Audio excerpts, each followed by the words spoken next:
Postilam, Chareni Cergi, Daregash Libe, Daregash. La compagnie Brozoni, c'est une compagnie qui parle des petites gens.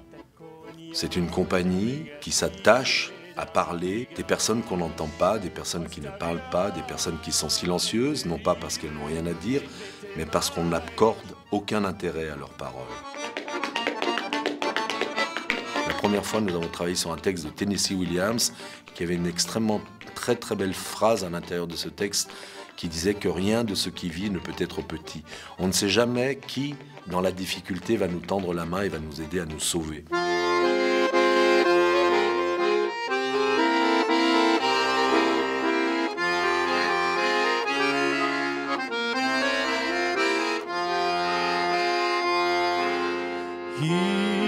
On raconte que le roi de Troie, Priam, et sa femme Écube avaient beaucoup de fils et de filles. Mais, quand l'un de ses enfants fut sur le point de naître, la reine eut un songe. Elle rêva que, devenu grand, celui-ci serait une torche enflammée et détruirait la cité.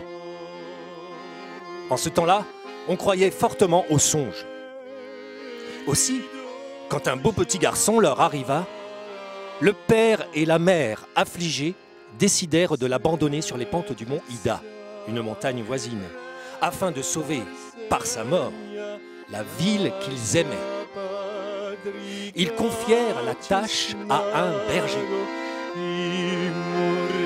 Moi, je ne me sens pas le droit de mettre en scène des comédiens avec qui je travaille et puis de dire tiens, tu prends le rôle d'un Syrien ou tu prends le rôle d'un Afghan ou tu prends le rôle d'un Somalien.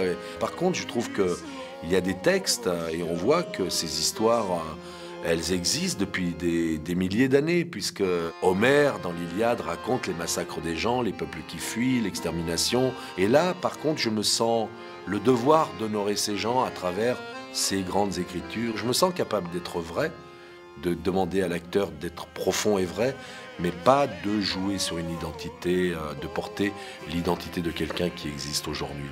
Moi, je travaille sur l'intuition, sur l'incarnation du verbe. Il vient, des fois il vient pas. Des fois c'est dur, mais c'est toujours des vrais voyages.